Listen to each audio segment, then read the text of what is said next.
basically regulatory governance and ethical aspects of portfolio, talks of ethical aspects of portfolio manager.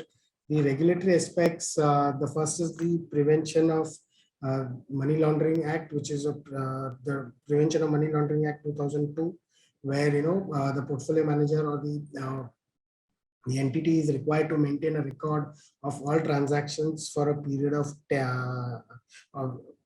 10 years. All cash transactions of value of more than 10 lakhs or is equivalent in foreign currency has to be maintained.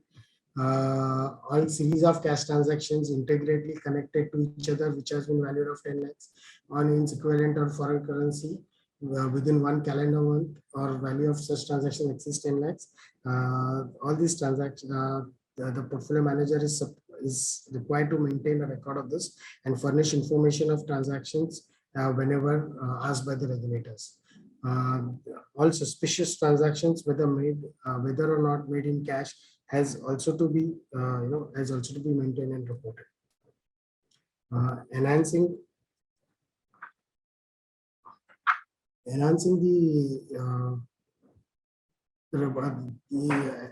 the first point here is every reporting entity shall, prior to commencement of such specified transactions, verify that the client undertaking such by authentication under Aadhaar, take additional steps to examine the ownership and financial position, including sources of fund of the client in such manner as prescribed, take additional steps as may be prescribed to record the purpose behind conducting the specified transaction and intended nature of the relationship between the transacting parties.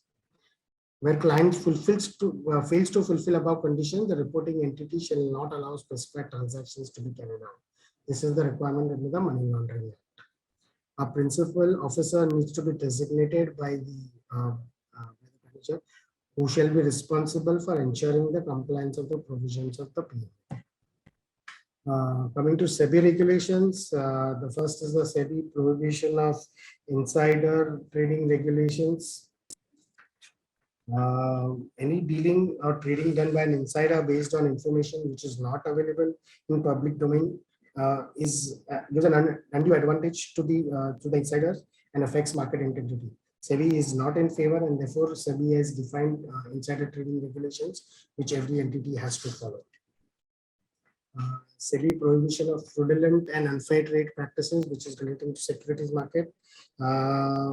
So say the regulation basically prohibits a person to buy or sell or deal in securities in a fraudulent manner, use or employ in connection with issue, purchase or sale of any security or proposed to be security, any deceptive devices or in contravention of the provisions of the SEBI insider rules and regulations, make a false get into actions which creates a false false business, false market in those securities, or presents itself or does activities which basically provide gives an untrue picture or not a fair picture of the performance of the fund or the securities to prospective investors. And therefore, all such dealing will be deemed to be manipulative, fraudulent, and unfair practice, which is prohibited under the SEBI Fraudulent Practice Act. SEBI Portfolio Managers Regulations 2020, which is what governs the PMSs now, which basically gives out various definitions under which the definitions, as well as the provides the conditions in which the portfolio manager has to operate under. Conditions of registration. So as as Aditya pointed out in his earlier presentation, there is requirement for every portfolio manager to get registered, and therefore there have been several conditions which has been imposed on the portfolio manager to satisfy before it can operate as a portfolio manager. This was also covered by Aditya, management or administration of client portfolios. This is a very important aspect, and this is very closely looked by SEBI. The money or securities except by the portfolio manager shall not be invested or managed by the portfolio manager, and except in terms of the agreement between the portfolio manager and the client. It also talks of segregation of clients' money from own funds, so that there is a full trail in terms of what is client's money and what and is bifurcated from owner. There is a requirement from the portfolio manager to submit network certificate to SEBI on a very regular basis. In terms of reports to be furnished to the client, SEBI has also laid down certain guidelines in terms of reporting that a fund manager, a portfolio manager will have to, provide to the investors that come into its fund. Particularly important is the portfolio manager shall furnish to periodically to clients all the details regarding his portfolio, which is composition of the portfolio, the securities and the securities and the transactions of the portfolio, and all other related matters regarding the management of the portfolio.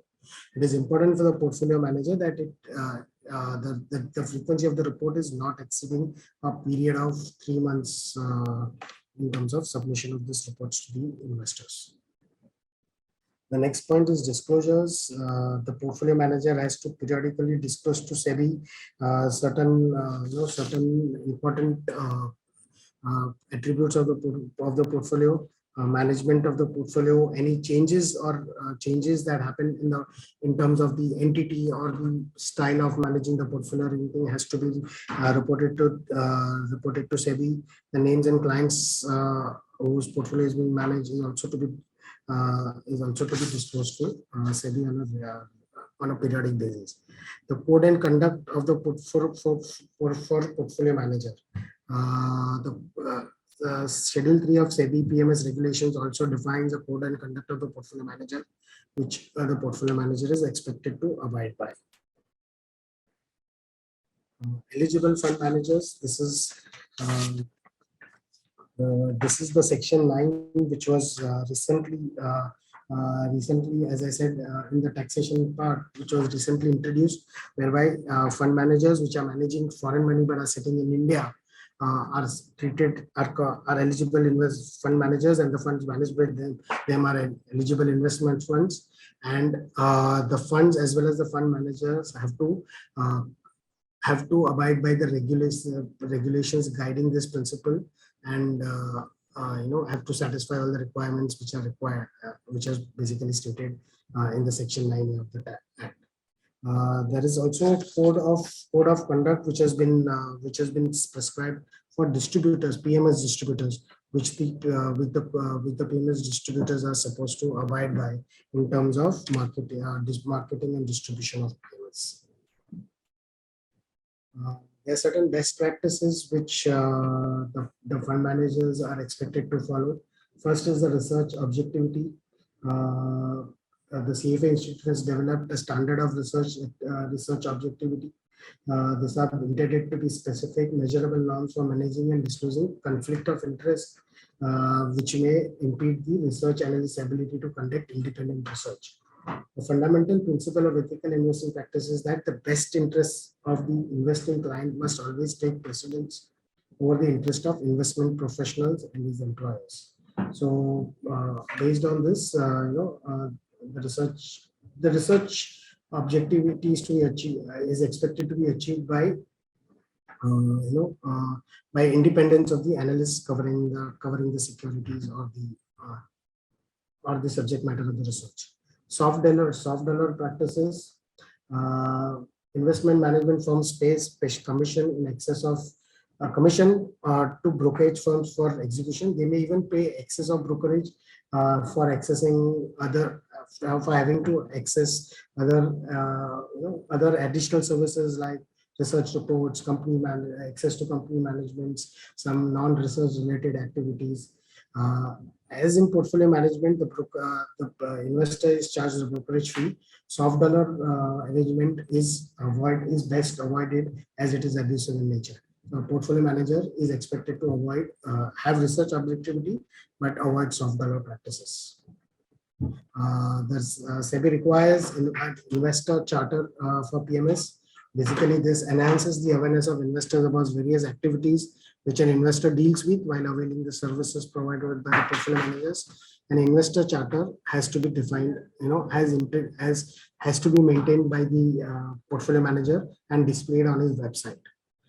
It provides details of different investment services provided by the portfolio managers to the investors, along with estimated timelines for like account opening, agreement with the portfolio manager, periodic statements, basic investor grievance redressal mechanism. Basically, the investor sort of provides a timeline in which each of these activities will be conducted.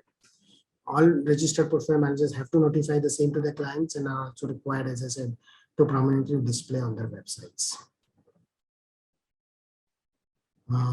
Thank you, friends. This is what it's from me. I will hand over to Kapil. We have an activity after this. Okay, so this is the end of our session for day. Thank you everyone for attending this session, giving us time, patiently listening to us. That should be it. If you have any further info, if you need any further information or clarification, please get in touch with Tejas Thakur and his team, or me and Aditya if you have any specific requests, specific questions on PMS, and we should be able to help you out. Thank you. Thank you very much. Thank you, everyone. Mutual fund investments are subject to market risks. Read all scheme-related documents carefully.